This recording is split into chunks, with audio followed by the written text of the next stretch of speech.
अगदी दानधर्म करणारे जे जीव असतात की ज्यांनी खूप लोकांचं भलं केले, खूप लोकांना कामधंदा उपलब्ध करून दिलाय, खूप लोकांची राहण्याची जगण्याची सोय करून दिलेली आहे, अशा जीवांना खूप चांगल्या घरामध्ये श्रीमंत घरामध्ये जन्म मिळतो आणि मग त्यांचे सगळे छान सगळ्या सुखसोयी त्यांना त्याचा लाभ मिळतो.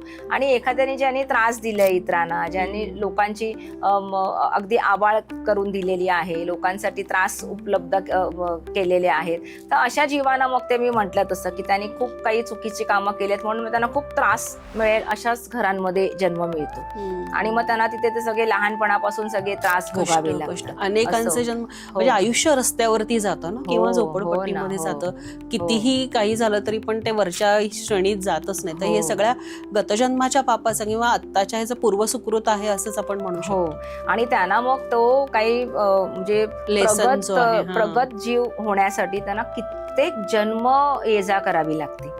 त्याच्यानंतर त्यांना कधीतरी ते सुचतं की बाबा आपल्याला आता काहीतरी वेगळं करायला हवं हे त्रासातून बाहेर पडण्यासाठी, आणि मग तो जीव केव्हा तरी काहीतरी देवाच्या ह्याला लागतो किंवा उपासनेला लागतो किंवा असं काहीतरी करायला लागतो आणि मग पुढे अजून काही जन्म जातात तेव्हा त्याला योग्य साधना मिळते आणि त्यानंतर मग तो मोक्षाची किंवा पुढची अपेक्षा करू शकतो. अगदी बरोबर.